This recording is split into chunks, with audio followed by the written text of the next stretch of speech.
नमस्कार, मैं Manav Kumar Singh, associate professor, department of history. हम लोगों की जो चर्चाएँ चल रही हैं, वो हमारी वार्तालाप आपसे जो अभी तक हुई है, वो मॉडर्न हिस्ट्री स्टार्ट होने किया था। और आज जिस विषय पे हम लोग बात करेंगे, वो 1857 प्रथम स्वाधीनता संग्राम पर बातचीत करेंगे और उसी के माध्यम से उसकी पृष्ठभूमि में भी जाएँगे। पीछे के इतिहास की जो प्रमुख कड़ियाँ हैं उसको जोड़ते हुए हम 1857 के प्रथम स्वतंत्रता संग्राम पर एक विहंगम दृष्टि डालेंगे। अगर हम देखें तो भारत में ब्रिटिशर्स ने अपना इस्टेब्लिशमेंट जो करना स्टार्ट किया वो 1757 प्लासी के युद्ध से स्टार्ट किया। तो प्लासी का युद्ध 1757 में घटित हुआ था। उसके बाद में 1764 में बक्सर का युद्ध हुआ और 1757 से लेकर के 1857 के जो 100 साल है, इन 100 वर्षों में ऐसी क्या चीजें घटित होती रही, ऐसे कौन से प्रशासनिक, धार्मिक, आर्थिक, राजनीतिक कारण रहे जिसके कारण 100 वर्षों के बाद भारतीयों ने अपनी आज़ादी के लिए अंग्रेजों की गुलामी की बेड़ियों को तोड़ने का प्रयास किया और यह स्वतंत्रता संघर्ष काफी बड़े पैमाने पर हिंदुस्तान अपने रूप में आया। तो आज हम उन कारणों को भी देखेंगे कि इन 100 वर्षों के दौरान में हमसे हमारी कहाँ-कहाँ संरचना में, ढांचे में क्या-क्या आमूल-चूल परिवर्तन किए गए, जिसका इम्पैक्ट हमको ये 100 वर्षों के बाद दिखता है। अगर हम 1857 के प्रथम स्वतंत्रता संग्राम के बारे में बात करें, तो हम देखते हैं कि उसके बहुत से कारण रहे होंगे, जिन कारणों के बिंदुओं पर अगर विचार करेंगे तो देखेंगे कि ये संघर्ष कैसे प्रारंभ। तो मुख्यतः इसको देखते हैं कि उत्तर भारत के जो क्षेत्र है वहाँ पर इसका ज़्यादा प्रभाव पड़ा, जैसे अवध है, बंगाल है, बिहार है, इस क्षेत्रों में प्रोविंसेस पे हम ज़्यादा इसका प्रभाव देखते हैं। तो कौन से ऐसे कारण रहे होंगे? तो कारणों की चर्चा करते हुए हम देखें कि जो पहला महत्वपूर्ण कारण हमको दिखाई पड़ता है वो राजनैतिक कारण थे, जो पॉलिटिकल रीजंस थे, उनके कारण इसमें कौन कौन से बिंदु हैं जिनके कारण ये स्वतंत्रता संघर्ष स्टार्ट। तो पॉलिटिकल कारण में अगर देखें तो एक लॉर्ड वेलेस्ली की चर्चा हम जरूर करेंगे। तो जब हमने कहा किसी के माध्यम से पीछे के इतिहास पर भी एक नज़र डालेंगे और इसको कड़ी पूरी 1857 तक हम लेकर के आएंगे। तो लॉर्ड वेलेस्ली की एक सहायक संधि भी एक राजनीतिक कारणों में से कारण है। तो ये क्या संधि थी और क्यों ऐसा उसने किया लॉर्ड वेलेस्ली ने? तो जो इसके पीछे कॉन्सेप्ट भी क्या था? उस समय कई शक्तियां हमारे यहाँ विद्यमान थी। अंग्रेज अपना जमीन तलाश रहे थे, फ्रांसीसी अपनी जमीन तलाश रहे थे, डच भी थे, स्पेनिश भी थे, जो यहाँ लगातार यूरोपीय शक्तियां संघर्ष कर रही थी भारत में अपने उपनिवेश को स्थापित करने के लिए। तो लॉर्ड वेलेस्ली ने एक सहायक संधि का कॉन्सेप्ट वो लेकर के आया, जिसके माध्यम से उसने जो भारतीय राजा थे, तो भारतीय राजाओं से उसने ये सहायक संधि की और सहायक संधि के माध्यम से कहा कि भाई हम आपके किसी भी इंटरनल मैटर में कोई इंटरफेरेंस नहीं करेंगे, कोई हस्तक्षेप नहीं करेंगे, लेकिन आपके जो विदेशी संबंध होंगे, जो विदेशों के साथ जो संबंध होंगे, वो हमारे माध्यम से।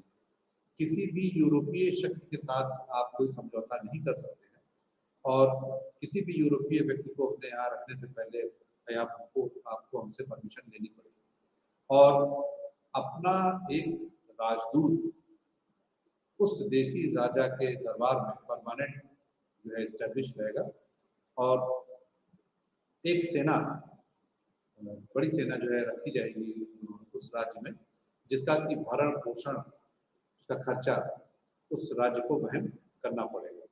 तो इससे देखिए आप कई चीजें अंग्रेजों की फ्रूटफुल हो रही थी। नंबर एक चीज की बिना अपना पैसा व्यय किए एक शक्तिशाली सेना दूसरे राज्य में रखी जा सकती थी। दूसरा, उसके राज्य पर कंट्रोल भी स्थापित किया जा सकता था और जरूरत पड़ने पर यह सेना अपने लिए भी इस्तेमाल की जा सकती। और ये उनको आश्वस्त किया जाता था जो राज्य सहायक संधि करते थे अंग्रेजों के साथ में, उनको ये आश्वस्त किया जाता था कि यदि कोई बाहरी शक्ति आप पर आक्रमण करेगा, उससे सुरक्षा की, उससे रक्षा की पूरी जिम्मेदारी हमारी होगी। तो अक्सर जो कमजोर देसी राज्य थे, देसी राजा थे, उन्होंने इस सहायक संधि को स्वीकार कर लिया। दूसरा एक और एस्पेक्ट था लॉर्ड वेल्लेस्ली का कि वो एक बफर स्टेट स्थापित करना चाहता था। बफर स्टेट मतलब हमारे ब्रिटिश एम्पायर जो उसके अपने जो राज्य थे और जो शत्रु राज्य थे, उन दोनों राज्यों के बीच में एक ऐसा राज्य हो जहां पर अगर युद्ध लड़ा जाए तो ब्रिटिश राज्यों का न्यूनतम नुकसान हो, उसको बफर स्टेट कहते हैं। तो ब्रिटिश राज्यों का न्यूनतम नुकसान, या तो नुकसान उस राज्य का होगा जिसने सहायक संधि करी है, या शत्रु को होगा। आपके राज्य में तो युद्ध लड़ा नहीं जा रहा है, तो इस प्रकार से उसने एक बफर स्टेट का भी कॉन्सेप्ट लेकर के आया। जैसे उस समय जो बड़ी शक्तियां थी वो मराठास थे, दक्षिण में टीपू सुल्तान था, तो इन लोग के राज्यों के संघर्ष और उसके प्रभाव और दुष्प्रभाव को दूर करने के लिए उसने देसी राज्यों के साथ में ये समझौता किया, लॉर्ड वेलेस्ली की जो सहायक संधि थी। और इस प्रकार से ब्रिटिश एम्पायर को उसने एक्सपैंड भी किया, उसने बढ़ाया ब्रिटिश एम्पायर को, और काफ़ी हद तक काफ़ी बड़ा भी हुआ।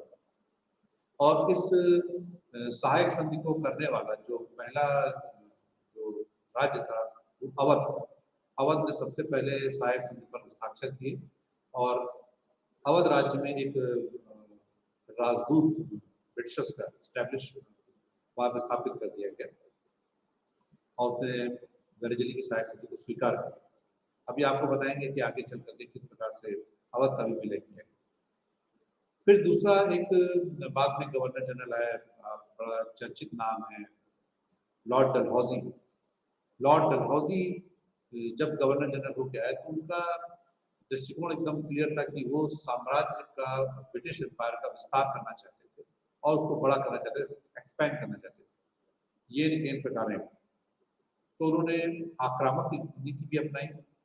पंजाब था, पीकू था, असम था, तो उसको उन्होंने युद्ध के माध्यम से भी जीता, उसको साम्राज्य का विस्तार किया।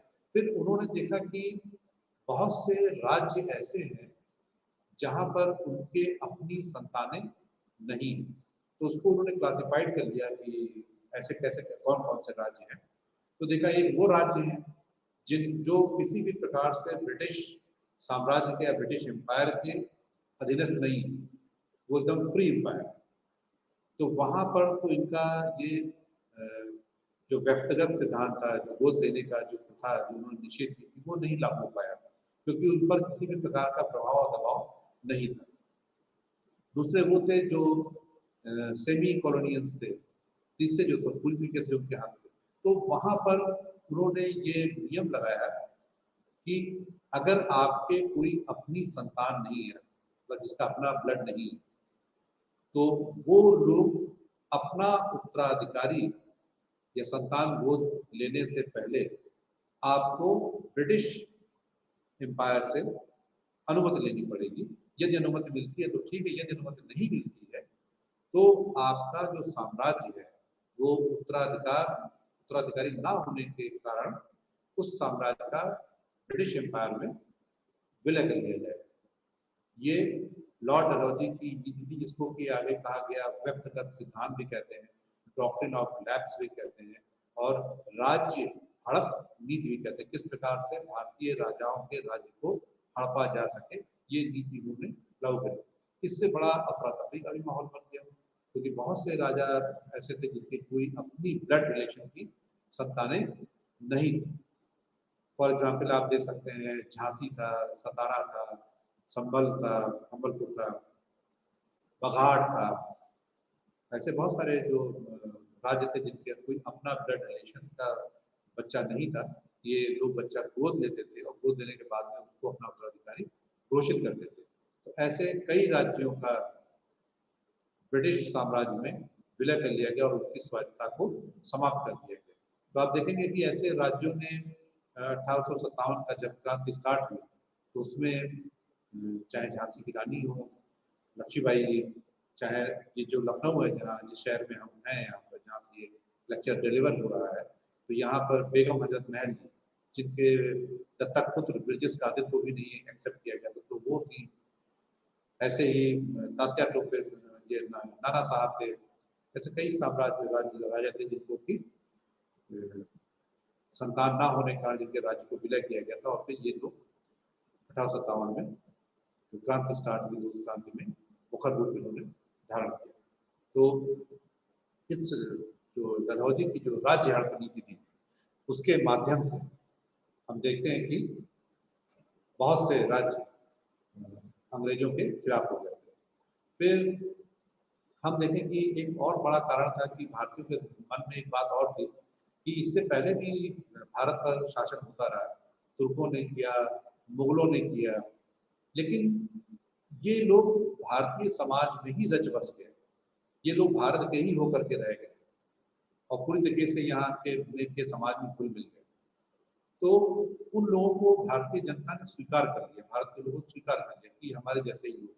लेकिन ये जो ब्रिटिशर्स थे, ये एक प्रकार से अनुपस्थित एब्सेंट पावर थे, अनुपस्थित सत्ता थी कि जो रहते तो ब्रिटेन में थे और एम्पायर यहाँ उन्होंने स्टैब्लिश किया हुआ था। तो यहाँ से केवल पैसा कमा करके अपने देश ले जाना, और पैसे का ट्रेड वेल्थ थ्योरी भी आगे भी हम चर्चा करेंगे इस पर।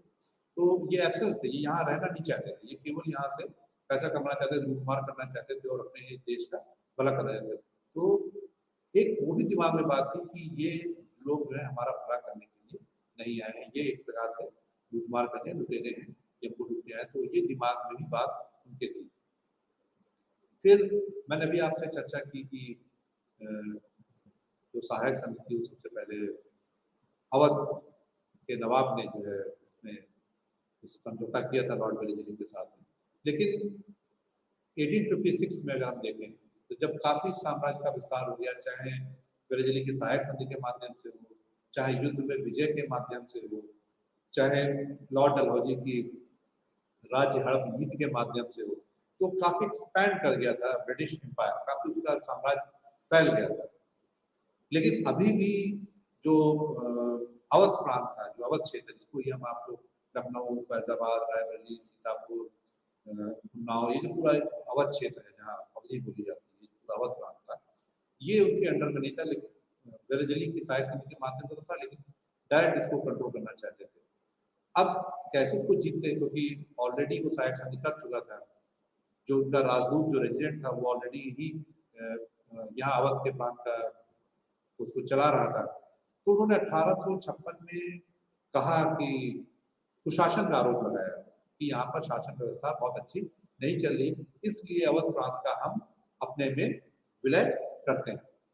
और अवध का जो विलय उन्होंने किया, तो उससे एकाएक बड़ा हाहाकार सा मच गया, क्योंकि अवध से सबसे ज्यादा जो जो ब्रिटिश जो सैनिक थे, उसमें जो भारतीय ब्रिटिश सैनिक थे, उसमें ज्यादातर बहुत सारे लोग अवध प्रांत के थे। अब अवध का जब विलय किया गया तो दरबार खत्म हो गया, बहुत सारे लोगों का रोजगार चला गया, यहाँ पे ब्रिटिश की डायरेक्ट पॉलिसीज लागू हो गई। तो जो सैनिक थे, जो भारतीय सैनिक जो ब्रिटिश की सेवा कर रहे थे, उनको लगा कहीं ना कहीं कि हमारा सेवा करना बेकार चला गया, क्योंकि उनका परिवार, उनका घर कहीं ना कहीं जब विलय किया गया तो प्रभावित हुआ। तो उनके भी दिमाग पर एक मानसिक कुठाराघात हुआ कि हम इनकी सेवा कर रहे हैं और इन्होंने हमारे ये राज्य का देखिए हड़प लिया और उसका विलय कर दिया। तो ये 2 3 4 कुछ इम्पोर्टेंट जो राजनीतिक कारण है, ये इसका इम्पैक्ट भी हमको दिखाई पड़ता है 1857 के उसमें। फिर अगर हम कुछ प्रशासनिक कारणों की बात करें, सामाजिक और प्रशासनिक जो कारण है उसमें अगर हम देखें, तो भारतीय समाज में कुछ प्रथाएं भी चल रही थी जो समाज का बहुत अभिन्न अंग थी। हम लोग कई बार धर्म को और सामाजिक व्यवस्था और ताने बाने को बहुत बड़ा मानते हैं, और उसमें जब कोई छेड़छाड़ करने का प्रयास करता है तो वो हमारे लिए सबसे बड़ा शत्रु हो जाता है। तो ऐसे ही हमारे समाज में अगर आप देखें तो इस समय एक सती प्रथा नाम की कुप्रथा प्रचलित थी, कि जिसमें पति की मृत्यु हो जाने के पश्चात, मैं थोड़ा बता भी दूं क्योंकि कई बार हमारे जो छात्र हैं वो सती और जौहर में कंफ्यूज हो जाते हैं। एक सती प्रथा थी, एक जौहर प्रथा थी। उसमें कई बार कंफ्यूजन होता है। सती प्रथा जिसमें पति की मृत्यु के पश्चात, अब वो चाहे किसी भी उम्र का पति हो, उसकी जब मृत्यु हो जाया करती थी तो अक्सर उनकी जो विधवा पत्नियां होती थी उनको भी पति की चिता के साथ ही अग्नि समाधि लेनी पड़ती थी और वो अपने प्राण को त्याग दिया करती थी। कितना भी भयानक वो मंजर होता होगा जब जीवित स्त्री अपने पति के साथ ही चिता पर अपने प्राण को त्याग दिया करती थी। तो इस जो कुप्रथा थी उस पर लॉर्ड विलियम बेंटिक ने, राजा राम मोहन राय जिनको कि भारतीय नव जागरण का अग्रगामी भी कहते हैं और काफी रोल उनका रहा, तो राजा राम मोहन राय ने बड़ा इनिशिएटिव इसमें लिया और लॉर्ड विलियम बेंटिक उस समय भारत के गवर्नर जनरल थे, उन्होंने 1829 में चैप्टर 17 के माध्यम से ये सती प्रथा उन्मूलन कर दिया। यदि अब कोई जबरदस्ती बाध्य करता है किसी स्त्री को सती होने के लिए तो उसके खिलाफ कानूनी कार्रवाई की जाएगी। ऐसी एक और प्रथा थी, मैं यहाँ पे जानकारी के आपको बता दूं, जौहर जो प्रथा थी, तो आपने अभी मूवी भी एक आई पद्मावत, उसमें भी आपने देखा होगा कि जौहर जब शत्रु लगभग जीतने की कगार पे आ जाते थे तो जो हिंदू स्त्रियां थी या राजपूतानियां जो थी वो अपनी अस्मिता की रक्षा के लिए, जानती थी कि अब शत्रु जीतने की कगार पे है और हमारी सेना पराजित होने वाली है, अपनी अस्मिता की रक्षा के लिए, अपनी इज्जत की रक्षा के लिए, अपनी मान मर्यादा की रक्षा के लिए वो एक बड़े अग्निकुंड को जलाती थी और उसी अग्निकुंड में एक एक करके राजपूतानियां कूद जाया करती थी और अपने प्राणों की बलि दे करके अपने अस्मिता की, अपने राज्य की इज्जत की वो रक्षा किया करती थी। ये जौहर प्रथा हुआ करती थी। तो सती प्रथा का उन्मूलन जब किया गया तो कई बार समाज में लोगों को लगा ये कि ये हमारी व्यवस्था में कहीं ना कहीं छेड़छाड़ कर रहे हैं, जो हमारी परंपराएं हैं, जो हमारा रीति रिवाज है, तो उसको छेड़ने का प्रयास कर रहे हैं ब्रिटिश। तो लोगों के जनमानस में भारतीय ब्रिटिश एम्पायर के लिए नेगेटिव फीलिंग डेवलप होना स्टार्ट हो गई कि ठीक है शासन तो कर रहे हैं लेकिन ये हमारा जो ताना बाना है, सामाजिक ताना बाना है, इसको भी तोड़ने का प्रयास वो लोग कर रहे हैं। तो इससे भी इम्पैक्ट, खराब इम्पैक्ट पड़ा ब्रिटिशर्स के उसके लिए। तो एक और चीज अगर हम देखते हैं कि फिर 1856 में विधवा पुनर्विवाह एक्ट आया। अब अगर मान लीजिए स्त्रियां सती नहीं हो रही है, सती प्रथा पे रोक लगा दी गई है, तो जिनके पति मर जाएंगे तो वो विधवाओं की संख्या अच्छी खासी समाज में बढ़ जाएगी और विधवाओं के साथ उस समय कैसा व्यवहार होता था आप समझ सकते हैं। अभी वर्तमान परिवेश में भी आप देख सकते हैं कि कई बार शुभ कार्यों में उनको आगे नहीं बढ़ने देते हैं कि नहीं ये विडो है, विधवा है। तो विधवाओं को पुनः समाज की मुख्य धारा से जोड़ने के लिए विधवा पुनर्विवाह एक्ट 1856 में लाया गया। इसमें ईश्वर चंद्र विद्यासागर का भी बहुत इंपॉर्टेंट रोल रहा, लेकिन इतना आसान नहीं था कि विधवाओं के साथ में पुनः शादी हो और उनको समाज में स्टडी किया। लेकिन ये कानून बन जाने से बहुत सारी स्त्रियां जिनके पतियों की मृत्यु, असमय मृत्यु हो गई थी, वो समाज के मुख्य धारा के साथ में जुड़ी। अब विधवाओं, जब आप अभी सन 2022 में आप कल्पना कर लीजिए कि क्या स्थिति है और क्या हम अपने परिवार किसी बच्चे की शादी क्या ऐसी स्थिति से करना चाहेंगे, आपके दिमाग में अभी भी संशय की स्थिति रहेगी। तो उस समय 1856 में जब ये नियम लाया गया होगा तो भारतीयों के मन मस्तिष्क पर कैसी छाप पड़ी होगी, पॉजिटिव या नेगेटिव, तो आप उससे अंदाजा लगा सकते हैं कि उन लोगों ने क्या रिएक्ट किया होगा। तो उनको लगा कि ये हमारे सामाजिक ताने बाने ढांचे में इतना परिवर्तन कर रहे हैं जो कि ठीक नहीं है। तो कहीं ना कहीं भारतीय जनता के मन में ब्रिटिश शासन सत्ता के प्रति एक नेगेटिविटी जो उनके दिमाग में कहीं ना कहीं जन्म ले रही थी। और ये नेगेटिविटी आप देखेंगे कि वो 1857 में एक क्रांति के रूप में, विस्फोट के रूप में आपको दिखाई पड़ती है। इसमें आम जनमानस भी इसमें आकर के कूद गया था। फिर अगर आप देखें कि उस समय धीमे धीमे जो थे ये अंग्रेजों ने ईसाई धर्म का प्रचार प्रसार करना स्टार्ट कर दिया था और कन्वर्जन भी स्टार्ट हो गया था। तो चाहे सेना में हो चाहे गरीब लोगों का हो, धीमे धीमे जो है उसको ईसाई मिशनरीज ने एक मुहिम बनाई और फ्री में बाइबल बांटी जाती थी। उनको नौकरियों में भी ऑफर दिया जाता था, शिक्षा में भी ऑफर दिया जाता था और कुछ को लाभ भी दे दिया जाता था, टैक्सेस में छूट दे दी दी जाती थी जो लोग ईसाई धर्म ग्रहण कर लिया करते थे। तो इस प्रकार से धीमे धीमे छोटा छोटा लालच प्रलोभन या अच्छाइयाँ बता करके कुछ उसका ईसाई धर्म का प्रचार प्रसार भी किया जा रहा था। लोग तो ये लोगों के दिमाग में एक बात आई कि ये धीमे धीमे हमको ईसाई बनाना चाहते हैं, हमारे सामाजिक ताने बाने में भी छेड़छाड़ कर रहे हैं और हमारे धार्मिक तंत्र में भी, हमारी आस्थाओं में भी ये कहीं ना कहीं कुठाराघात करने का प्रयास कर रहे हैं। तो जो ये ईसाई मिशनरियाँ जो ये काम कर रही थी, जो बाइबल बांट रही थी, जो नौकरियाँ दे रही थी, जो भारतीयों को हिंदुओं को धीमे धीमे ईसाइयत में कन्वर्ट कर, इसका भी एक नेगेटिव इम्पैक्ट उस समय समाज पर पड़ा और लोगों को लगा कि कहीं ना कहीं ये हमारे धर्म के साथ भी छेड़छाड़ कर रहे हैं। तो उन्होंने इसका पूर्ण जोर से विरोध किया और जब मौका मिला 1857 में तो उन लोगों ने भी ये क्रांति की अलख को जलाने का बहुत महत्वपूर्ण काम किया। फिर अगर हम देखें तो अभी जब तक कि मुस्लिम्स का शासन था, मुगल्स का शासन था, तब तक पर्शियन, अरबी ये हमारी मुख्य भाषा हुआ करती थी। लेकिन अब जब से ब्रिटिशर्स ने रूल एस्टेब्लिशमेंट किया तो पर्शियन का जो स्थान था वो धीमे धीमे किसने ले लिया, वो ले लिया इंग्लिश। तो उनको लगा कि हमारे भाषाई स्तर पर भी अब कहीं ना कहीं छेड़छाड़ की जा रही है, तो अब हमारी जो भाषा है उसको हटा करके अंग्रेजी को भाषा बनाया जा रहा है। तो इससे भी लोगों के मन में एक नेगेटिव इम्पैक्ट धीमे धीमे पड़ना स्टार्ट हो गया। वो हम देखते हैं कि ऐसे लोग भी धीमे धीमे संगठित हुए और जुड़ते चले गए। फिर रेशियल डिफरेंस तो था ही, तो हमारे समाज में अभी भी आप देखते हैं रेशियल डिफरेंस है। अमेरिका का उदाहरण आप ले लीजिए, अभी भी काले गोरे का है। तो भारतवर्ष में भी उस समय आज से 400 साल पहले हम देखें तो क्या रेशियल डिफरेंस नहीं रहा होगा, जब आज इतना पढ़ा लिखा समाज है, जब इतना रेशियल डिफरेंस दिखाई पड़ता है। हमें अभी भी उत्तर पश्चिम की बात करते हैं, दक्षिण पश्चिम की बात करते हैं, तो उस समय कितना रहा होगा काले गोरे का। तो रेशियल डिफरेंसेस के कारण वो आपके प्रमोशंस कम होते थे, आपको जगह जगह टोका जाता था।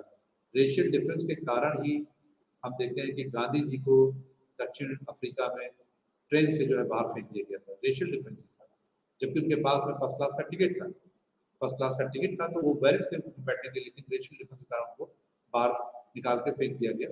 और तो वो रेशियल डिफरेंस भी कहीं ना कहीं एक बहुत बड़ा कारण था भारतीय जनमानस के उसमें कि वो उनको कि जो दूरी थी वो बढ़ती चली जा रही थी, कम ना होने के कारण वो बढ़ती चली जाती है। जब दूरियां बढ़ती हैं तो कहीं ना कहीं क्रांति जन्म लेती है और विस्फोट कहीं ना कहीं उसमें होता है।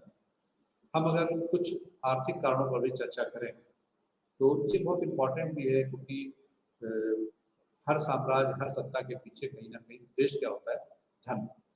एक कहावत भी है, जब अर्थ बोलता है तो सत्य मौन हो जाता है। तो धन एक बहुत बड़ा कारण था, अर्थव्यवस्था एक बहुत बड़ा कारण थी।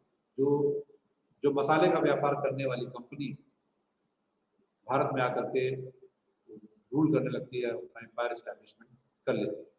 तो धन की निकासी भी कहीं ना कहीं हमारे यहाँ थोड़ी थी, तो कच्चे माल को यहाँ से लिया जाता था, टैक्सेस जो है उनके कम थे, भारतीयों पर ज़्यादा लगाया गया। जहाँ जहाँ उन्होंने अपना रूल एस्टैब्लिशमेंट कर लिया था वहाँ पर अंग्रेजों को व्यापार करने के लिए बहुत कम टैक्स देना पड़ता था, लेकिन भारतीयों को व्यापार करने के लिए टैक्स ज़्यादा देना पड़ता था।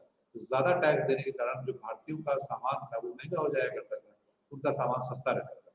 और हमारे जब मार्केट में जब चीज़ें आती थी, आज भी हमारी मानसिकता वही है, हम अमूमन ये मार्केट में तोल मोल करते हैं, पूछते हैं कि ये सामान कितने का सामान, और हमारी नज़र हमेशा कम पैसे वाले सामान पर जाती है और हम सामान वही खरीदते हैं कि गुणवत्ता भी हो और पैसा भी कम हो, तो हमारी नज़र वही जाती है। तो इससे क्या होता है कि वो जब मार्केट में सामान आता था तो हमारी नज़र उस पर जाती थी और हम वो सस्ता अच्छा सामान लिया करते थे। उसके पीछे कारण भी, एक कारण मैं आपको ज़रूर बता दूँ कि यूरोप में तब तक की इंडस्ट्रियलाइजेशन हो चुका था, औद्योगिक क्रांति हो चुकी थी। इंग्लैंड में भी औद्योगिक क्रांति हो चुकी। औद्योगिक क्रांति का मतलब है जहाँ आदमी की जगह अब मशीनें काम करना प्रारंभ कर देती, मशीनों पर आदमी निर्भर हो गया। अब एक आदमी एक स्वेटर जो है कम से कम 1 या 2 दिन में बिकता है। मशीन जो है एक दिन में सैकड़ों स्वेटर तैयार कर देती है, सैकड़ों कपड़े तैयार कर देती है, सैकड़ों शर्ट तैयार कर देती है। मशीन का प्रोडक्शन ज़्यादा तेज होता है, मशीन का प्रोडक्शन ज़्यादा गुणवत्तापूर्ण होता है, उसकी फिनिशिंग क्वालिटी ज़्यादा अच्छी होती है। तो जब ज़्यादा प्रोडक्शन होगा, कम समय में ज़्यादा प्रोडक्शन करेगा तो उसकी कॉस्ट भी कम हो जाती है। अब मैन पावर अगर कोई चीज़ बनाती है तो उसमें 1 दिन का 2 दिन का आदमी का दिहाड़ी का भी समय लगता है, तो जो हाथ द्वारा बनी हुई चीज़ें होती हैं उसकी कॉस्ट बढ़ जाती है। एक तो कच्चा सामान जब आप ले रहे हैं तो वहाँ भी आपको कॉस्ट ज़्यादा देनी पड़ी, क्योंकि आप भारतीय हैं। ब्रिटिशर्स ज़बरदस्ती चाहे वो नील की खेती हो, चाहे जूट की खेती हो, ज़बरदस्ती वो करवाते थे और फिक्स प्राइस पर ही सामान ले लिया करते थे। तो बचा हुआ सामान किसान हमेशा महँगे दामों में बेचता था। वो भारतीय बेचारे पाते थे। तो भारतीय जब लघु कुटीर उद्योग वाले उसमें जब सामान बना, पहले तो सामान थोड़ा महँगा पाया, फिर जब उस सामान पर लग गए, उसको बनाया तो उसकी लेबर कॉस्ट जुड़ी। जब लेबर कॉस्ट जुड़ी तो वो सामान और महँगा हो गया मशीनों के कंपैरिज़न में। और जब उसकी फिनिशिंग हुई, तो फिनिशिंग मशीनों के कंपैरिज़न में जो हाथ की जो फिनिशिंग थी, उतनी अच्छी क्वालिटी नहीं रहती थी। अंग्रेज रॉ मटेरियल यहाँ से खरीदते थे, उनको टैक्स बहुत कम पे करना पड़ता था और वो समुद्र के जहाज के माध्यम से वो सामान, कच्चा माल, चाहे वो सूत हो, चाहे जूट हो, चाहे नील हो, वो इंग्लैंड चली जाया करती थी और वहाँ मशीनों के माध्यम से उसका प्रोडक्शन तैयार हो जाता था और फिर समुद्री रास्ते से जहाज के माध्यम से वो सामान भारत में आता था। और जब भारत में आता तो जो कॉम्पिटिटिव रेट जब रखे जाते थे, तो उनका सामान सस्ता भी था और क्वालिटी भी अच्छी थी। तो उनका सामान बिक जाया करता था और भारतीयों के सामान अक्सर नहीं बिक पाते थे।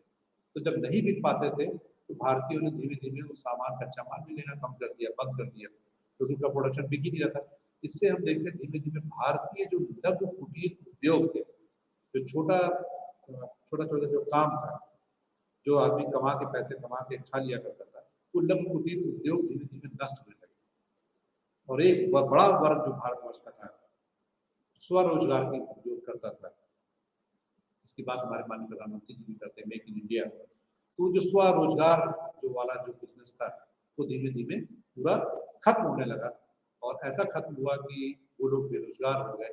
इसको कहते हैं डी इंडस्ट्रियलाइजेशन, औद्योगिकरण की नीति। किस प्रकार से भारत का जो छोटा लघु कुटीर उद्योग था, वो धीमे-धीमे करके समाप्त होता चला गया। अब जब लोग बेरोजगार हो गए, तो क्या करें? बेरोजगार आदमी अपना रोजी-रोटी चलाने के लिए क्या करेगा? तो कहीं न कहीं वो दूसरा काम करने का प्रयास करेगा, नहीं मिलेगा तो फिर वो अनुचित साधनों का प्रयोग करेगा। ऐसे लोग भी 1857 का जो बिगुल जब फूँका, तो उसमें जोर-शोर के साथ में वो लोग भी उसमें शामिल हो गए और कूद पड़े। अब किस प्रकार से भारतीय पैसा भी, अगर आप देखें इस पे आगे जाकर के हम जब देखते हैं, तो दादा भाई नौरोजी ने बड़ा अच्छा उस पे काम किया और लिखा भी उस पे, ट्रेड वेल्थ वैल्यू पे काम किया। बहुत सॉफ्टली और बहुत आसान तरीके से भारतवर्ष का पैसा किस प्रकार से इंग्लैंड जा रहा है, इसको भी थोड़ा समझने की ज़रूरत है। हम इतिहास के विद्यार्थी हैं, तो हम जानें कि ये शक्तियाँ आती थी, तो क्यों आती थी? तुर्क आए, मुगल्स आए, ब्रिटिशर्स आए, ये क्यों आते थे? क्यों यहाँ पर आकर के कॉन्कर करते थे? उसके पीछे उद्देश्य क्या था? पैसा, धन, अर्थव्यवस्था। तो किस प्रकार से अंग्रेज भारतवर्ष को लूट रहे थे और वहाँ ले जा रहे थे। एक किसी इतिहासकार ने लिखा भी है कि अंग्रेज जो थे वो स्पंज के रसगुल्ले के समान थे, जो हम लोग सफ़ेद रसगुल्ला देखते हैं, छेने का बना हुआ, स्पंज के समान थे, जो आते थे और यहाँ भारत की नदियों में, चाशनी में डूबते थे और जा करके वो वापस इंग्लैंड में टेम्स नदी में उसको निचोड़ आया करते थे।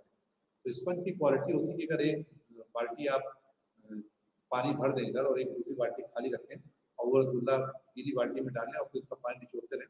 कुछ समय ये प्रोसेस करने के बाद आप देखेंगे कि ये बाल्टी पूरी खाली हो जाएगी और ये बाल्टी पूरी भर जाएगी। तो अंग्रेज भी ऐसे ही थे। उन्होंने भारतवर्ष का जो धन विद्यमान था, वो उसी स्पंज के रसगुल्ले के समान किया और धीमे-धीमे हमारा पैसा लेते चले गए। कैसे ले गए? इसको भी जानना ज़रूरी है। सैलरीज़ के रूप में जो भी अंग्रेज यहाँ काम कर रहे थे, वो चाहे गवर्नर जनरल हो, चाहे वायसरॉय हो, चाहे लॉर्ड्स हो, चाहे सैनिक हो, चाहे क्लर्क हो, चाहे सिविल सर्विसेज के लोग हो, चाहे जो भी लोग हो, जो यहाँ सेना में भी काम कर रहे थे, आर्टिलरी में भी काम कर रहे थे, जो लोग भी यहाँ काम कर रहे थे, उनको एक अच्छा मोटा वेतन, सैलरी मिलती थी, क्योंकि यहाँ के एक्सपेंडिचर बहुत कम थे। तो वो मोटा वेतन अपना कहाँ भेज दिया करते थे? अपने परिवार के रखरखाव और अपने लिए वो ब्रिटेन में भेज दिया करते थे। तो धीमे धीमे यहाँ का पैसा वहाँ जाता था, वहाँ अर्थव्यवस्था और स्ट्रांग हो गई। और जो लोग रिटायर हो जाते थे उनको पेंशन भी भारत से मिलती थी, वो रहते तो वहाँ थे लेकिन उनको पैसा पेंशन भारत के खजाने से दिया जाता था। और इस प्रकार से सैलरी के रूप में, इस प्रकार पेंशन के रूप में ये पैसा ब्रिटेन जा रहा था, वहाँ की अर्थव्यवस्था स्ट्रांग हो रही थी। फिर गिफ्ट्स के रूप में, लूटमार के रूप में, यहाँ पर महंगे महंगे गिफ्ट, उस समय गिफ्ट का मतलब है सोना, हीरे, जवाहरात, महंगी महंगी चीजें जो गिफ्ट की जाती थी। अभी भी आप देखिए प्रशासनिक सब चीजों में आपके महंगे तोहफों का चलन है। तो वो महंगे तोहफे कहाँ जाएंगे? वो महंगे तोहफे वापस ब्रिटेन भेज दिए जाते हैं। फिर हम देखते हैं कि भारत से कच्चा माल तैयार होता था। कच्चा माल यहाँ से चाहे जूट हो, चाहे पटसन हो, चाहे सूत का हो, चाहे जितना भी, क्योंकि वहाँ औद्योगिक क्रांति हो चुकी थी, तो यहाँ से कच्चा माल माइग्रेट करके ले जा करके कच्चा माल ले आते थे वहाँ, और वहाँ ले आकर के सामान बना करके उसको वापस भारत को मार्केट के रूप में इस्तेमाल करते थे। वो सामान वापस इंडिया में आता था और यहाँ बिकता था। यहीं का कच्चा माल आके यहीं बिकता था और उससे काफी बड़ी मात्रा में मुनाफा वाली कमाई जाती थी। और वो जो मुनाफा वाली कमाई जाती थी वो पैसा भी कहाँ माइग्रेट होता था? ब्रिटेन में, वो इंग्लैंड चला जाता। फिर हम देखते हैं कि 1853 में 1853 में जब गवर्नर जनरल यहाँ पर डलहौजी थे, तो उस समय पहला जो ट्रेन चलाई गई थी वो बम्बई में थाने से चलाई गई थी, बॉम्बे महाराष्ट्र मुंबई से थाने से चलाई गई। तो ये जो रेल व्यवस्था भारत में स्टैब्लिश की जा रही थी, ये उस समय उसमें प्राइवेट इन्वेस्टर्स को आमंत्रित किया गया और बहुत बड़ी मात्रा में, बहुत बड़ी संख्या में अंग्रेजों ने, बड़े बड़े घरानों ने, बड़े बड़े लॉर्ड्स ने, बड़े बड़े सामंतों ने अपना पैसा इसमें लगाया। जो भारतीय रेल का विस्तार जो हो रहा था उसमें पैसा भी उन्होंने लगाया। अब कोई ऐसे तो पैसा लगाएगा नहीं कि फ्री में कैमरे लगा दिया। जब पैसा लगाएगा तो उसके एवज में उसको कुछ प्रॉफिट मिलेगा, कुछ शेयर मिलेंगे, कुछ डिविडेंड मिलेंगे या कुछ उनको ब्याज मिलेगा। तो वो पैसा जो यहीं से उन्होंने कमाया, सैलरी के रूप में, पेंशन के रूप में, गिफ्ट्स के रूप में, वही पैसा उन्होंने क्या किया? री इन्वेस्ट कर दिया भारत में, रेलवे से, चाय बागानों में, और उससे बड़ी मात्रा में उनको मिलने लगा ब्याज। इस प्रकार से वो पैसा भी यहाँ भारतीय रेलवे जो चलती थी उससे जो पैसा मिलता था वो उसको रिपे करते थे। तो इस प्रकार से हम देखते हैं कि उनको उस माध्यम से भी पैसा मिलता था। और बहुत बहुत यहाँ पर जमीनें थी लोगों के पास में, लैंडलॉर्डिज्म थी। तो कहीं ना कहीं हम देखते हैं कि बहुत अन्य तरीकों के माध्यम से भी हमारे पैसा जो था धीमे धीमे बाहर जा रहा था, और हम जिसको कि भारत को सोने की चिड़िया कहा जाता था, तो धीमे धीमे गरीब होता चला जा रहा था। लगातार किसी का भी धन विदोहन होता रहेगा तो उससे अर्थव्यवस्था पे कहीं ना कहीं असर पड़ेगा। तो हमने देखा किस प्रकार से हमारा धन जा रहा था। हमने देखा किस प्रकार से हमारा लघु कुटीर उद्योग को बर्बाद किया गया, खत्म किया गया, और हमारा जो समाज था, एक बहुत बड़ा समाज, वो उससे वंचित रह गया। टैक्स बहुत ऊंची मात्रा में लगाए जाते थे। जो भारतीयों पर जो टैक्स थे वो हाई लेवल पे टैक्स लगाए जाते थे, ज्यादा टैक्सेशन लगाना दिया जाता था भारतीयों को।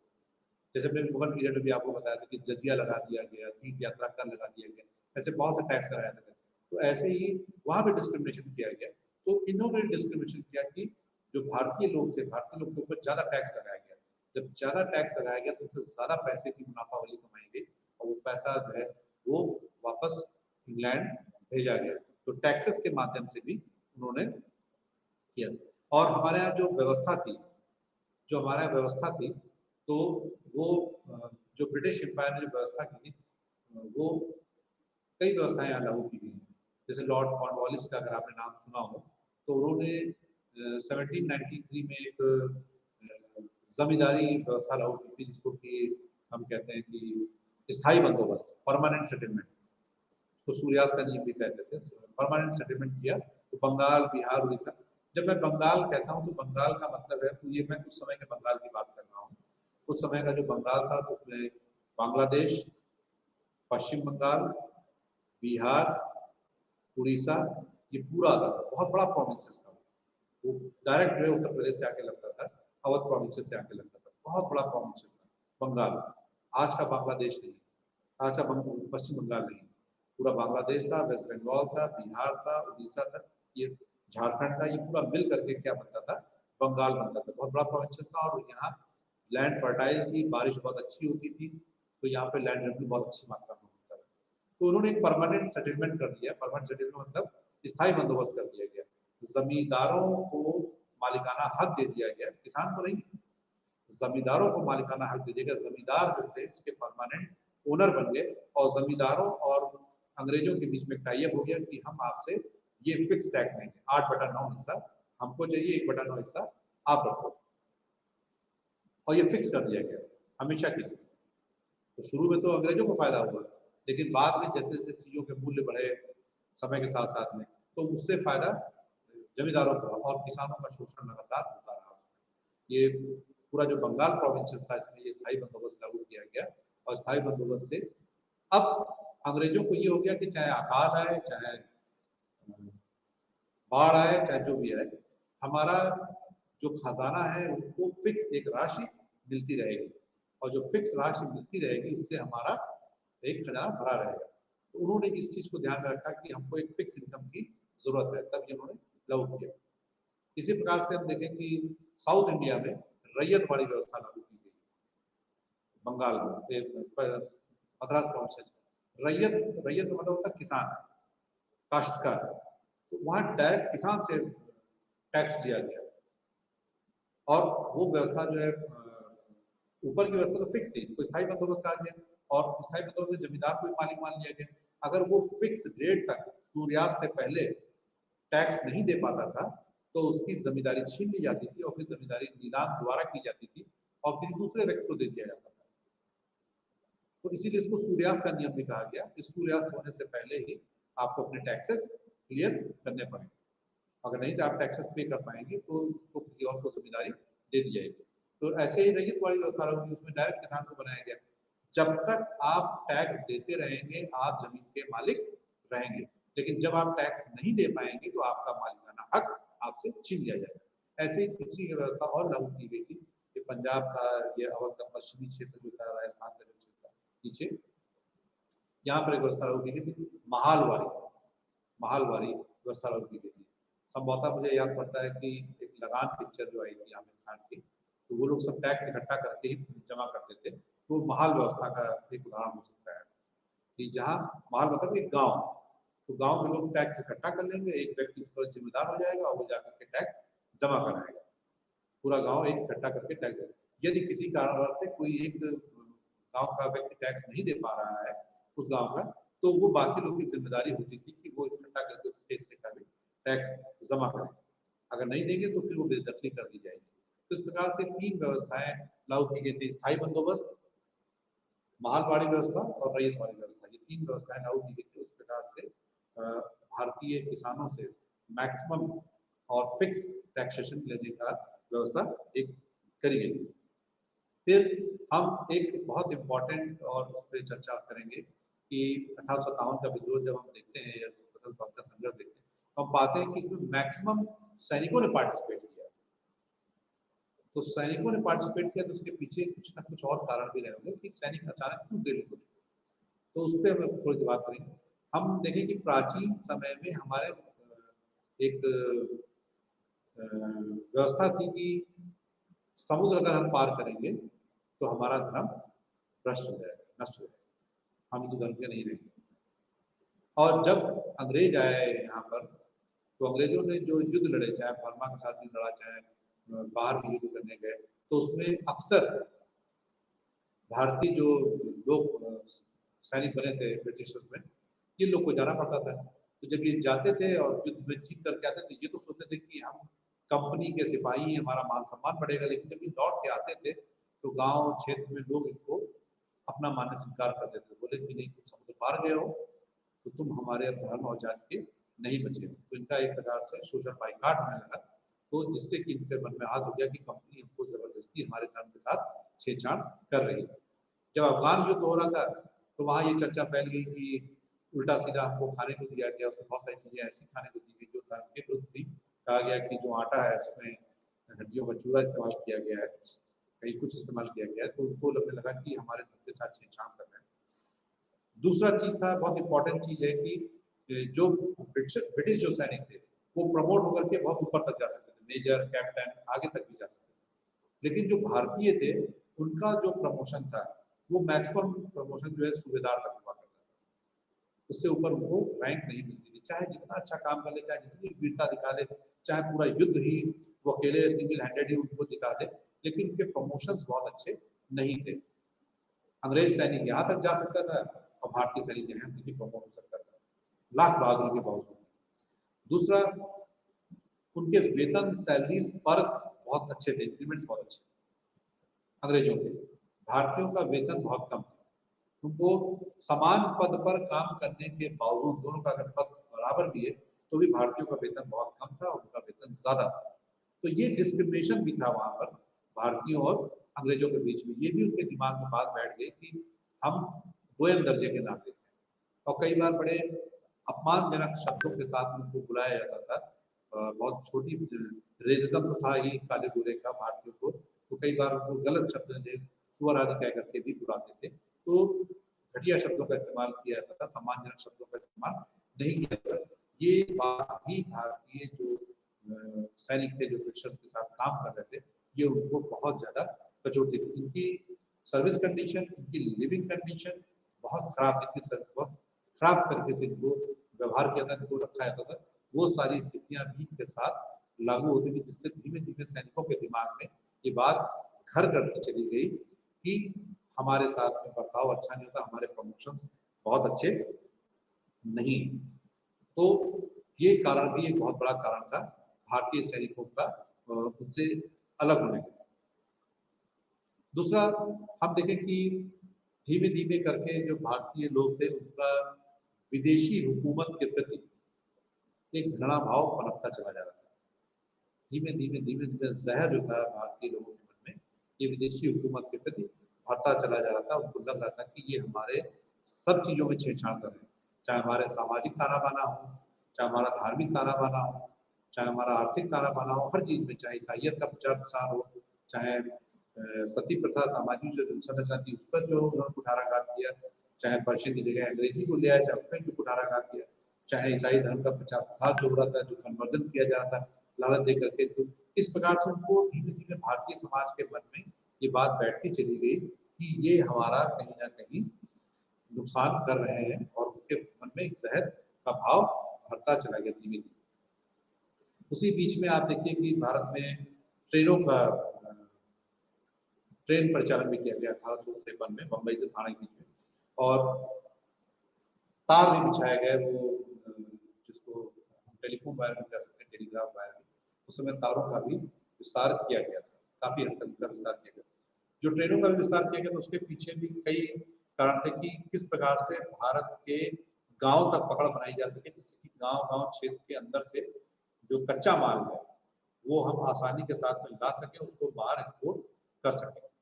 तो उसके पीछे उद्देश्य तो ये था कि मुख्य उद्देश्य जो था कि हम गांव तक अपनी लाइफलाइन बिछा दें, और जिससे वहां से कच्चे माल को आसानी से निकाल सकें। लेकिन अगर आप देखेंगे कि जब वॉर स्टार्ट हुआ, जब प्रथम स्वतंत्रता संघर्ष जब स्टार्ट हुआ, तो ये इसी रेल का जो इस्तेमाल था वो मैक्सिमम इस्तेमाल हुआ सैनिकों को पहुंचाने में, विद्रोह को कुचलने में, इसका बहुत अच्छे से इस्तेमाल हुआ, और इसी तार का भी इस्तेमाल किया गया जो टेलीग्राफ तार था। उसी समय क्या हुआ कि एक बड़ा महत्वपूर्ण कारण और हो गया कि ये अफवाह फैल गई सैनिकों के बीच में कि नई नई एक राइफल इंट्रोड्यूस की गई थी, एनफील्ड राइफल। तो ये अफवाह फैल गई कहीं कि जो ये रॉयल एनफील्ड जो एनफील्ड जो राइफल जो इस्तेमाल की जा रही है, इसका जो कारतूस है उसमें गाय और सुअर की जो चर्बी है उसका इस्तेमाल किया जाता है, जिससे कि वो चिकनी हो जाए, और उस गाय और सुअर के चर्बी लगे कारतूस को मुंह से जो है उसको खींच करके तब वो कारतूस लगाना पड़ता था, उसका इस्तेमाल करना पड़ता था। तो हिंदुओं में गाय बहुत पवित्र मानी जाती थी, तो हिंदुओं के लिए तो बड़ा ये अपमानजनक था, और मुस्लिम्स में सुअर को जो है बहुत खराब अभेद दृष्टि देखते, उससे नफरत करते थे, तो उनके लिए भी ये बर्दाश्त के बाहर था। तो ये जो हिंदू और मुस्लिम जो सैनिक थे, उन्होंने इस चीज को, इस कार्टिजेस को इस्तेमाल करने से मना कर दिया, और इसीलिए जो पहला जो रिएक्शन आया वो बंगाल में, पश्चिम बंगाल में बैरकपुर में मंगल पांडे ने उसको विद्रोह किया कि हम इसको इस्तेमाल नहीं करेंगे, और और जब कहा कि नहीं इसको इस्तेमाल करेंगे, तो काफ़ी लोगों ने वहाँ काफ़ी सैनिकों ने इसका विरोध किया और उसके फलस्वरूप उन लोगों को मृत्यु की दंड दिया गया। और कहीं न कहीं ये एक बहुत बड़ा कारण बन गया। ये तात्कालिक कारण था। किसी एक कारण के कारण जो है विद्रोह नहीं होता है। लगातार हैमरिंग, हैमरिंग, हैमरिंग, हैमरिंग लगातार जब हैमरिंग होती है हमारे ऊपर, तो धीमे-धीमे एक-एक करके सैकड़ों कारण बन जाते हैं और ये सैकड़ों कारण के कारण कोई एक ऐसा कारण होता है जिसके कारण तुरंत ज्वाला जो है भड़कती है और वो सारा जो गुबार भरा रहता है पीछे का, वो एकदम से विस्फोट कर जाता है और इस रूप में सामने आया हमारा ये क्रांति अवध की, जो ये 1857 की जो क्रांति थी वो सामने आई। अब जो पूरा जो उत्तर भारत था ये लगभग इसमें शामिल हो गया। हम आपको कुछ जगहें बताते हैं मेन जहाँ पर इसमें किसने किसने इस पर नेतृत्व प्रदान किया। तो पहले तो हम जहाँ बैठे हुए हैं जो ये लखनऊ शहर है और नवाबों का जो शहर है, यहाँ पर रानी बेगम हजरत महल, जो रानी बेगम हजरत महल थी, उनके जब पुत्र ब्रिजेश कादिर को दत्तक पुत्र की गद्दी नहीं मिली तो उन्होंने यहाँ पर नेतृत्व प्रदान किया, यहाँ पर लखनऊ में। फिर अगर आप दिल्ली में देखें तो जो मुगल परंपरा में थे, मुगल बादशाह की परंपरा में थे, उस समय बहादुर शाह थे, जो जफर के नाम से भी जाने जाते, जफर के नाम से शेर व शायरी करते थे, बहादुर शाह जफर। हालांकि वो तैयार नहीं हुए जल्दी, लेकिन लोगों ने कहा कि नहीं आप ही हमारे मुगल परंपरा के बादशाह हो, तो आप ही इसको लीडरशिप प्रदान करें। और बड़ी जब उन्होंने देखा कि भारतीय लगातार जीतते जा रहे हैं, विद्रोही लगातार जीतते जा रहे हैं, जो संघर्षशील कर रहे हैं वो जीतते जा रहे हैं, तो उन्होंने उसको स्वीकार कर लिया और दिल्ली में उन्होंने उसको नेतृत्व प्रदान किया। वो थे और बख्त खान थे, बख्त खान जफर जफर जी और बख्त खान ने वहां पर दिल्ली में इसको नेतृत्व प्रदान किया। बरेली जिसको हम रोहेलखंड भी कहते हैं, वहां पर देखें तो वो खान बहादुर खान जो थे उन्होंने इसको नेतृत्व प्रदान किया, खान बहादुर खान। झांसी में सबको पता है कि झांसी में खूब लड़ी मर्दानी, वो तो झांसी वाली रानी थी, बुंदेले हर बोलों के मुंह हमने सुनी कहानी थी।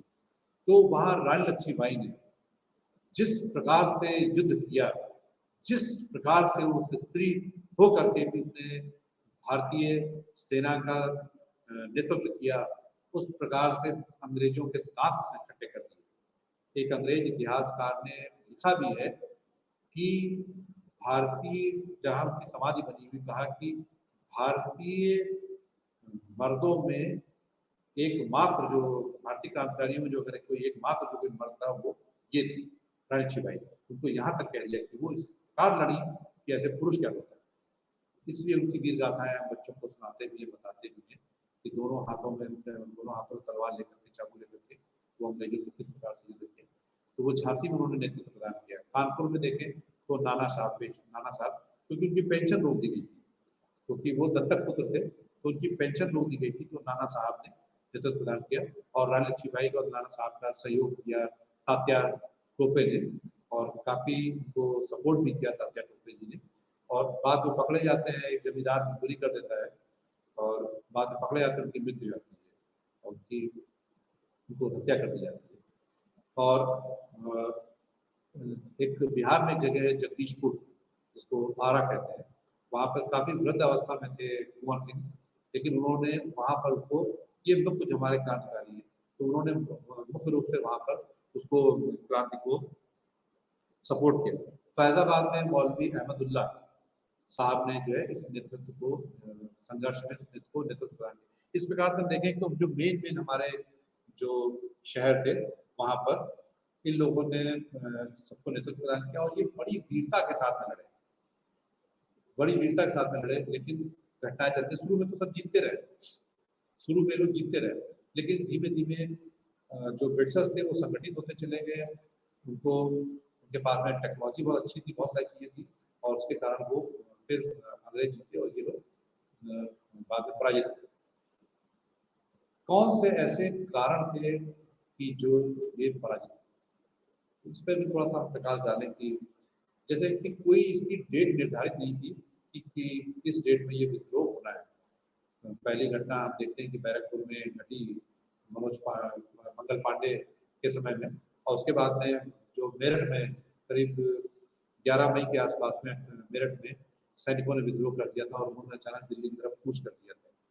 तो कोई वेल प्लान, वेल ऑर्गेनाइज्ड ये चीज़ नहीं। और देखें कि अगर हम वास्तव में बात करें तो राष्ट्रवाद से ज़्यादा उस समय व्यक्तिवाद भी था कि जिनको फ़ायदा मिल रहा तो वो शांत हो गए, चाहे वो सिंधिया हो, चाहे वो गायकवाड़ हो, चाहे बहुत सारे लोग, चाहे साउथ इंडिया के लोग हों, जिनको फ़ायदा मिला तो वो शांत हो गए। और इन लोगों ने यहाँ पर जो है नेतृत्व प्रदान किया, इन लोगों ने, तो कहीं ना कहीं इसमें हमारा व्यक्तिगत भी अपना होता कि हमको भाई पेंशन नहीं मिल रही, हमारा दत्तक पुत्र नहीं मिल रहे, तो हम उस प्रकार से यूनाइटेड नहीं हो पाए, उस प्रकार से हम राष्ट्रवाद नहीं पैदा कर पाए जिस प्रकार से अभी हम आगे देखेंगे कि जब कांग्रेस का गठन होता है उसके बाद में राष्ट्र का भी परिकल्पना दिखाई पड़ती है और राष्ट्रवाद भी हमको दिखाई पड़ता है। और भारत को देखिए आज़ाद कराने में उस समय जो राष्ट्रवाद था उसने बड़ा महत्वपूर्ण भूमिका निभाई। तो असफलता में बहुत बड़ा कारण था कि और कोई बहुत अच्छा नेतृत्व नहीं मिल पाया, लीडरशिप, क्योंकि बहादुर शाह जफर काफी बुजुर्ग अवस्था में थे, वो नेतृत्व नहीं प्रदान कर पाए। और एक अंग्रेज इतिहासकार ने कहा भी कि यदि एक भी योग्य नेता इनके विद्रोहियों के साथ अगर होता तो हम सदा के लिए भारत को हार गए। अगर एक भी योग्य नेता होता तो सदा के लिए भारत को हार गए होता। तो इनके पास में योग्य नेतृत्व का भी अभाव था। फिर इनके पास में इनका संगठन मजबूत नहीं था, इनका कॉन्वर्सेशन बहुत अच्छा नहीं था, कॉन्वर्सेशन नहीं हो पा रहा था इनके साथ, अच्छे हथियार नहीं थे, जोश था, जज्बा था, अंग्रेजों को भारत से भगा देने का उन्माद भी था उनके अंदर, लेकिन अच्छे हथियार नहीं थे। बहुत सारे लोग तो उस समय भी तलवार के साथ में और उस समय भी भाले के साथ में लड़ रहे थे, जबकि जो ब्रिटिशर्स थे वो अच्छे हथियारों के साथ में लड़ रहे थे, उनके पास अच्छी राइफल थी। किसी ने भारत में कहा भी था कि इस नीली टोपी वाली राइफल ने तो हमको चलने से पहले ही मार डाला, ये चलने से पहले ही हम लोग की हत्या कर देती थी, इसकी आवाज़ से लोग डर जाएगा।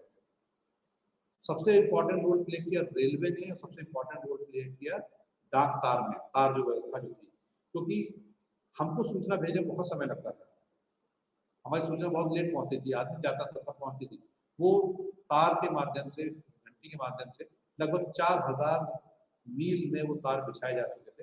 तो सूचनाएं एक जगह से दूसरी जगह बहुत जल्दी पहुंच रही थी। जब सूचना पहुंच जाती थी कि कहाँ जीत गए और कहाँ किसकी नाजुक है, किसको बैकअप प्लान चाहिए, किसको सपोर्ट चाहिए, तो तुरंत रेलवे, जो भारतीय रेलवे थी, जिसका आप देखिए कि उस समय यहाँ पर विस्तार किया कितने सही टाइम पर 1853 में, वो रेलवे के माध्यम से सेनाएं तुरंत एक जगह से दूसरी जगह मूव कर जाती थी और विद्रोही बेचारे भौचक्के रह जाते थे कि अभी उन्होंने जो संघर्ष करके जीता है उसको अगले दिन वो गंवा दिया करते थे, क्योंकि बैकअप प्लान उनका बहुत मजबूत था। तो तुरंत वहाँ सेनाएं पहुंच जाती थी टाइम से। तो भारत और एक भारतीय विद्रोही ने कहा भी कि ये जो तार हैं, ये जो तार हैं, इन तारों ने हमारा गला, हमारे हम क्रांतिकारियों का गला ही घोट दिया है, हम हमारी मृत्यु हो गई इससे, हम लड़ने से पहले ही हार गए इससे। तो इस प्रकार से हम देखते हैं कि, और दूसरा धन का भी अभाव था, बहुत ज़्यादा पैसा इनके पास नहीं था, तो जब पैसा नहीं था तो अच्छे हथियार नहीं थे। यूरोपीय जो सैनिक थे वो ट्रेंड सैनिक थे और बहुत बड़ी संख्या में भारतीय सैनिक भी उनके साथ में शामिल थे, पंजाब के लोग जो थे उनके साथ शामिल थे। यहाँ सैनिकों ने विद्रोह जरूर किया लेकिन दक्षिण पूरा छूता रहा, दक्षिण के लोग इनके साथ शामिल थे, तो वो इनके साथ में लोग जुड़े रहे। इनको कुशल नेतृत्व भी मिलता रहा और एक एक चीज की इनकी मॉनिटरिंग बहुत प्रॉपर होती रही। भारतीय एक दूसरे के साथ में संवाद भी स्थापित नहीं कर पा रहे थे, जिससे कि ये हुआ। तो जब ये विद्रोह, ये जो स्वतंत्रता संघर्ष, विद्रोह नहीं कहेंगे हमको, स्वतंत्रता संघर्ष कहेंगे, विद्रोह अगर हम कहें तो ये भारतीय नजरिए से तो हमने तो स्वतंत्रता पाने का प्रयास किया, हमने विद्रोह नहीं किया। विद्रोह ब्रिटिश इतिहासकार लिखते हैं कि भाई उन्होंने हमारी सत्ता के अगेंस्ट में विद्रोह किया। तो जब ये प्रथम स्वतंत्रता संघर्ष कुचल दिया गया पूरी तरीके से, तो अब उस पर पूरा स्टडी किया गया ब्रिटेन में कि ऐसा क्या कारण रहे, ऐसे कौन से कॉजेस थे जिसके कारण ये हुआ। तो उस पर फिर विचार किया गया और 1858 में 1858 में जो चार्टर एक्ट आया उसके माध्यम से काफ़ी बदलाव किया गया यहाँ पर। तो हम देखते हैं कि अभी तक जो यहाँ भारत में था वो ईस्ट इंडिया कंपनी का शासन था। इस बात को समझिएगा, अभी तक कंपनी शासन करी, जैसे मान लीजिए हमारे यहाँ रिलायंस कंपनी है, गोदरेज कंपनी है, टाटा कंपनी है, वो कहीं शासन कर रही है। अभी तक ईस्ट इंडिया कंपनी यहाँ शासन कर रही थी, लेकिन अब कंपनी को हटा दिया गया 1858 1858 के एक्ट के माध्यम से। अब कंपनी की जगह सीधा क्राउन आ गया। क्राउन मतलब वहाँ की ब्रिटेन के क्राउन का, महारानी का शासन हो गया डायरेक्ट यहाँ पर हो गया, कंपनी को हटा दिया गया। अब सत्ता सीधे क्राउन के हाथ में आ गई। और अब जो यहाँ पे जो गवर्नर जनरल था वो governor general come viceroy of India बना दिया गया। तो लॉर्ड कैनिंग उस समय यहाँ पे गवर्नर जनरल थे जब ये स्वतंत्रता संघर्ष छेड़ा गया था, तो वही पहले वायसराय ऑफ इंडिया ही बना दिए गए थे। लेकिन वायसराय ऑफ इंडिया पर नजर रखने के लिए, अभी तक वायसराय ऑफ इंडिया ही सर्वे सर्वा होता था, लेकिन उस पर नजर रखने के लिए एक ब्रिटेन में भारत स्टेट सेक्रेटरी बना दिया गया, भारत सचिव बना दिया गया। भारत स्टेट के लिए एक अलग सेक्रेटरी बना दिया गया और वो सेक्रेटरी भारत राज्य पर पूरी नजर रखेगा और वायसराय को चीजों को बताना पड़ेगा और उनसे अनुमति लेनी पड़ेगी। उसकी एक 15 सदस्यीय पूरी कमेटी थी वहां पर और उस कमेटी के माध्यम से जो भारत स्टेट सचिव जो था, भारत सेक्रेटरी जो था, वो भारत पर शासन करता था वहां से बैठकर। और वायसराय ऑफ इंडिया जो था उनको बताते थे गतिविधियां और उनसे गाइड भी देते थे और इस प्रकार से एक पैरेलल एक सत्ता स्थापित हो गई वहां पर। दूसरा, जब क्राउन के हाथ में सत्ता आई तो क्राउन ने अपनी विस्तारवादी नीति को छोड़ दिया। अब कहा कि अब भारतीय जितना ब्रिटिश एम्पायर है वो ब्रिटिश एम्पायर ही रहेगा और अब और राज्यों का विलय नहीं किया जाएगा, चाहे वो डॉक्ट्रिन और लैब्स के माध्यम से हो जो डलहौजी ने राजनयिक नीति बनाई थी, चाहे वेलेजरी की सहायक संधि के माध्यम से हो, चाहे वो युद्ध के माध्यम से हो। कोई भी युद्ध या विस्तारवादी नीति नहीं फॉलो करी जाएगी और जितना एम्पायर है उसी एम्पायर को किया जाएगा। तो विस्तारवादी नीति का भी उन्होंने परित्याग कर दिया और गोद लेने की प्रथा भी अब प्रारंभ कर दी गई थी, उसको खत्म कर दिया गया। यही सर देखें एक नई व्यवस्था और जारी होती, उनको लगा कि इस विद्रोह में चूंकि बहादुर शाह जफर और ज्यादातर जो लीडर्स थे वो मुस्लिम लीडर्स थे, तो उनको लगा कि इस विद्रोह में जो महत्वपूर्ण भूमिका निभाई है वो मुस्लिम्स ने निभाई है। तो उन्होंने कहा कि और मुस्लिम्स का साथ दिया है हिंदुओं ने, तो उन्होंने यहाँ से एक नई पॉलिसी अडॉप्ट करी, डिवाइड एंड रूल, इनको बांटो और राज करो। उन्होंने उनकी जो पॉलिसीज अब बन के आने लगी वो पॉलिसीज ऐसी बन के आई जिसमें मुस्लिम समाज भारतीय मुसलमानों को थोड़ा सा उनका हक छीना गया, उनको थोड़ा सा दबाया गया और थोड़ा सा हिंदुज्म को बढ़ाया गया। तो ये डिवाइड एंड रूल की पॉलिसी डाली गई जिससे कि दोनों धड़े अलग हो जाए और जब अलग रहेंगे तो ये कभी भी हमारे खिलाफ विद्रोह करने का सोच नहीं पाएंगे। तो डिवाइड एंड रूल की पॉलिसी भी यहाँ से उन्होंने अडॉप्ट की ब्रिटिश यहाँ से। फिर 1861 में हम देखते हैं कि एक आईसीएस का भारतीय सिविल सेवा परीक्षा का भी गठन किया गया, जिसकी परीक्षाएं अब इंग्लैंड में, ब्रिटेन में हुआ करती थी। वहां पर जाकर के उसका पता हो कि वही सेलेक्ट होकर के यहाँ पे वापस यहाँ आया करते थे।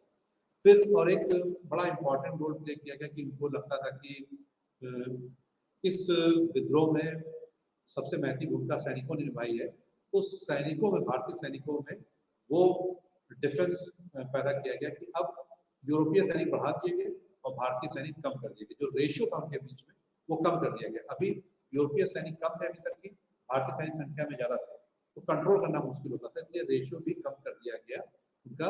और तोप खाने पर पूरी तरीके से जो अधिकार था वो अब अंग्रेजों का स्थापित कर देगा, ब्रिटिशर्स से हटा देगा। इस प्रकार से हम देखते हैं कि ये जो क्रांति हुई थी ये अंग्रेजों के लगातार जो 1757 से लेकर के 1857 के बीच में जो नीतियां थी, जो पॉलिसी, जो शोषण था, उसके अगेंस्ट भारतीय जनमानस का एक, इसमें भारतीय जनमानस भी इन्वॉल्व हुआ था। सैनिकों का पूरी तरीके से विद्रोह नहीं कहा जाता, तो लोगों का भी, किसानों का भी योगदान था, जो उद्योग के क्षेत्र का भी योगदान था।